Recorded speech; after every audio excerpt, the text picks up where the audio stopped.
Dr. Jay Goodbinder, and this is Top Docs, where we interview doctors and top health and wellness professionals from all over the country and talk to them about how they massively change people's lives, get their lives back, and help them live according to the way they want to versus the way they have to.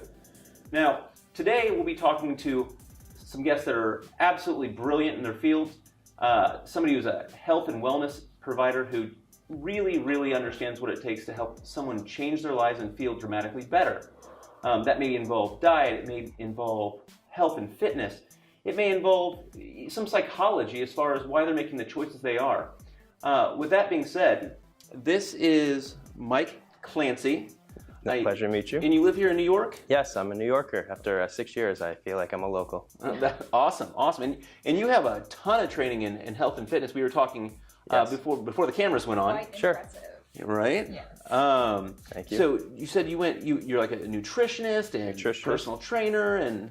Yep. I like to think of it as like a health and wellness coach. Something that I learned is that training is you just give instruction, but coaching is a little bit more understanding the psychology of change behavior and really bringing the best out of someone, not just telling them instruction and what to follow and do. So you're more interested in why people are making the decisions they're making so you can help adapt and help change them? Absolutely, and helping them reach those other decisions that will lead to them reaching those goals and unlocking their potential, which they've always wanted to hit. That's huge. I know my biggest problem is getting there and getting in the mental state to keep going, so that's huge. Yeah. I think, right, because there's all sorts of people, you can read the internet and it says, eat this way or exercise this much, and you go, that sounds great, but how do I even start? Sure. How do you get people started? Well, first thing you have to understand is that there's a difference between education and application. Most people understand what to do, but doing it is the harder part. So with behavioral psychology, elements within nutrition and fitness coaching, we try to implement less, actually doing as little as you need to make consistent changes. Workout plan for me. Yep. No, boy, if you think about it, consistency is what yields results. It's not that one bang workout. It's what you do every day, whether in the gym or at home, and those little changes that help make better and better decision making easier and easier. So when health becomes automatic, it's sustainable, it's long term. There's nothing short term about it. So there's nothing to fall off when it just happens automatically. Yeah. So it's that, everyone says, it's not a diet, it's a lifestyle change. Sure. I mean, you're really taking that to heart and trying to help people engineer it to make it easier? Sure. You don't want someone to lose their own identity, so it's not like they have to overnight drop everything they're doing, start drinking kale and running 5 miles. But it means that where you are, what can you do? What's the next thing that you can do that's either the lowest hanging fruit, so it's the easiest thing to implement, or something that can produce the biggest bang change with the least amount of effort. So basically it goes back to the smaller the amount of effort, the easier it is for people to accept it, and then the longer it will stay within their routine. So you mentioned drinking kale, which sounds almost impossible actually. But it's nasty. It's nasty.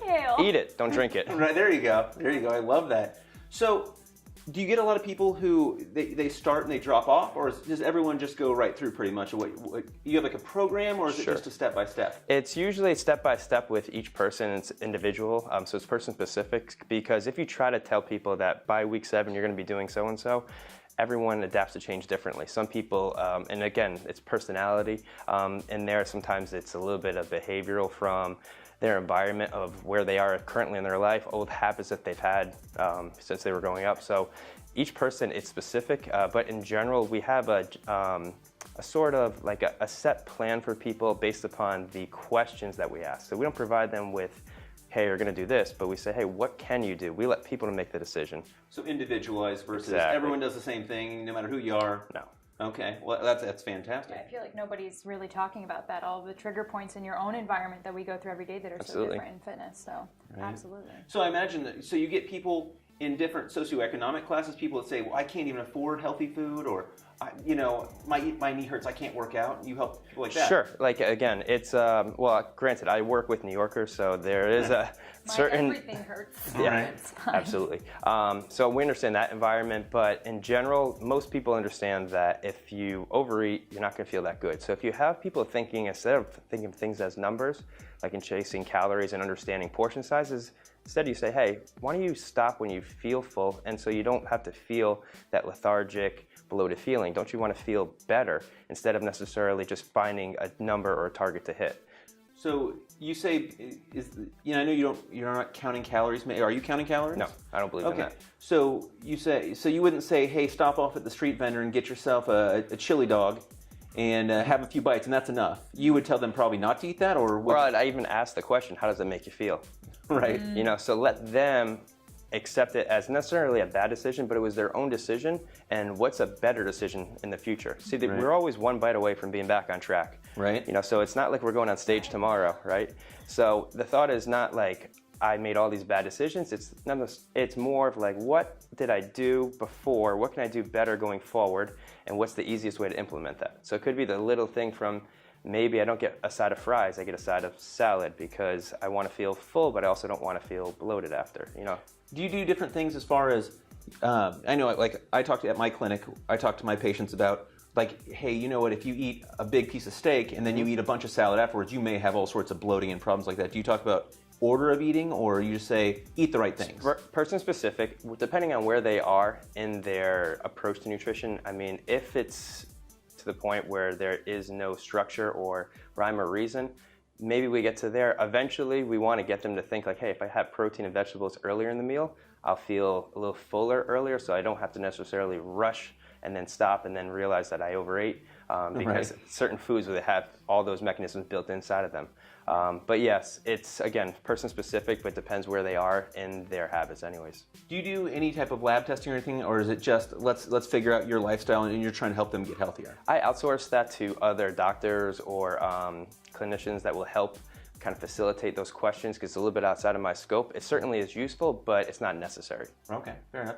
Now, have you seen some pretty amazing changes? There's certain like a couple of different testimonials that they say, like, this person came in diabetic and their leg was falling off, and all of a sudden they were Mr. Universe. A miracle. Right, the miracle person, exactly. I haven't had anybody win any contest on stage, but more of the success stories is that when people come back, and it's not necessarily just the renewal of the business, it's knowing that they're still in the pursuit of how can I keep improving. Because here's the thing with health, it doesn't stop. It's not like you start losing a little bit of weight and then that's it and we pack up the shop and we keep going, because health is an evolution, right? It always changes because we always age.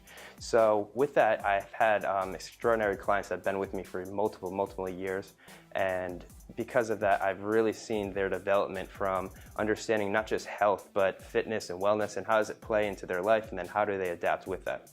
So I would imagine it's kind of it's probably an effect where you work with one person and probably their family catches on. And absolutely. Do you get other? Is that a kind of consistent basis for getting new clients? Is you start with one person in the family and then they want their brother and their sister and their mom and sure. Family training. Yeah. So family training.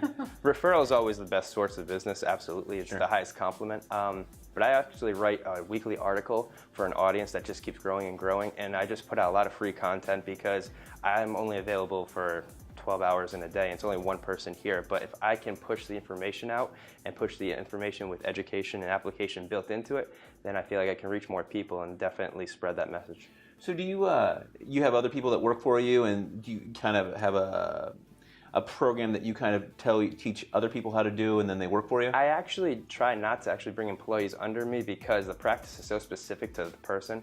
I certainly work with other professionals, but again, the content that I push out is my way of increasing my business back as I build my audience. So it's just you. One man changing the world. One man changing the world. One changing one life at a time. So let me ask you this. So obviously, I found my way into functional medicine, becoming a doctor, because I was a very sick person at one point in my life. What brought you to wanting to be really health and fitness oriented and nutrition oriented and all that? Sure. Actually, my backstory is quite interesting, or so I think so. I grew up in Rhode Island in a small town, and I grew up in a family where health wasn't really the main concern or the thought behind a lot of the decision making when it came to exercise, movement, even the dinner plates and whatnot. But I grew up someone who played sports and loved sports, so being a sports advocate and a big avid exerciser, naturally just by being outside and being and participating in sports, I wanted to fuel myself and feel better. So I noticed that my performance in these sports actually decreased, even though my skill was still high. So as I would get older and I went to high school, I noticed that I lost a lot of the skill set, and I actually didn't participate in sports anymore because I didn't have that body that functioned like it should. And so it started making me question about like, what am I doing wrong? And realizing that you can't just have mac and cheese for dinner every night, you know, out of the box. At a certain point, I only wish. and then at a certain point, like I wanted to explore for myself, how do I get to the point where I feel better? Because I don't feel good in this body. I don't feel good of what I can't do. Now I'm limited. I've lost out on certain participations. And I remember that feeling where you lose confidence and whatnot.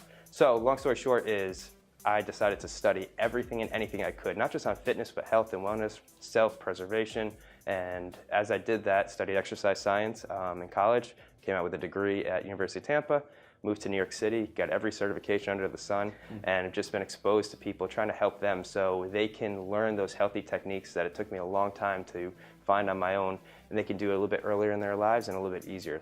So I bet the people you work with probably can see your passion pretty well. Absolutely. You know, they know. That's something that yeah. always is told to me through every type of client. Right. That's great. Oh man, I love when I see passion. You know, actually something interesting that no one's really talking about is the evolution of exercise throughout your life. It doesn't stay the same. And this whole thing that people are talking about, HIIT exercises, high intensity versus longer cardio. So bust that myth for me. Is it better to have a long, strenuous workout or a short, intense workout? Okay, so we call this majoring in the minor. It means you're focusing on such a small detail, you're missing the big perspective. Oh gosh. Forest to the trees, right? My life. So think about that. At least half of this country doesn't exercise at all. So what's the best exercise? Anything. Anything you're doing. So if the argument is like, what can burn more calories metabolically? Yeah, we can argue that high intensity has a longer sustaining metabolic rate. Obviously, slow, steady cardio has its benefits as well too. But again, we don't want to miss the big perspective that if there is no exercise involved, anything. I mean, going for a walk is progress. So anything that's moving forward is progress. That's the way we look at it. Oh, spoken like a true fitness instructor. I like it. Right. Thank you. So at some point in time, though, if they're doing the same thing every day, I walk 1 mile a day. Okay. At some point, you're going to want them to increase, correct? Sure. So the body is a beautiful, brilliant, and confusing machine that we will never truly understand. The one thing that we know is that the body is so smart, it adapts, becomes very efficient. So what was once a challenge for your body, it costs a lot of energy, becomes easier and easier and easier. So that same output yields less results. So at some point, you have to change the demand, change the structure. So maybe instead of you could walk more, you could walk faster, you could maybe jog a little bit. You could do something else besides running or walking, excuse me. So there's endless amounts of variables that you can adjust in there, but just know that if you do the same thing, it's going to yield less results over time. However, consistency does help. So it's a fine line of what are you willing to do that's not so far out of something that you're comfortable doing and you're capable of doing, but at the same time that you can do often. So real quick question. I'm sure a lot of people out there would love to know, since you're in New York, can you name a couple of your favorite restaurants here that you like to go eat at yourself? I am a big fan of Dig In. Dig In is a local eatery where they do usually farm-to-table foods. They'll have a protein, a base of like either a healthy grain or some greens, and they have a lot of fresh vegetables, and they just do a phenomenal job of not only the presentation, but the quality of the food. The price is excellent. It's convenient. You can pay it on your smartphone. Dig In. I'm a Dig big In. fan. Yep. And so you eat there yourself, apparently. I just had it an hour ago. Very nice, very nice. There's great restaurants up here in New York. Absolutely. Really great restaurants. Now, you'd think, though, you know, I walk around the streets here. Sure. Now, I'm from Kansas City. Okay. You know, there's not as much walking around. It's you drive where you're going. There's not a lot of mass transport. You end up at a restaurant, and typically the plate is the size of the table, which is really beautiful to look at. Glorious. But no one walks. And so you end up with a fair bit of obesity. Here, people are walking nonstop. Sure. Is there less obesity here, or is that just my perception? I think that the environment, while there's definitely a much more of a walking outdoor dynamic to New York City, you got to remember that there's a higher stress level, and people cope with stress with pleasure. What's pleasurable? Drinks, food, chocolate. And chocolate cake. Right. There you So go. when we're stressed, we run to sweets and sugars. Nothing wrong with that. That's how the body is going to relax itself. So it's a different type of battle. Sure, there's certainly more exercise. There's more options to exercise. There are outdoor parks when it's not, you know, -10 outside. But in general, I think that the New Yorkers, their challenge is, can you find a little bit of peace, some relaxation, some rest and recovery in a city that's just so intense and so dynamic? You know, it's one of the things is that they call us as dopamine-seeking missiles. Dopamine's like your pleasure sensor. Absolutely. So if you're stressed out all the time, what's the fastest way to do that? Throw a bunch of sugar in your face. Yep. All I want to do is eat sugar. Oh, I feel so much. Okay, I'm tired. Absolutely.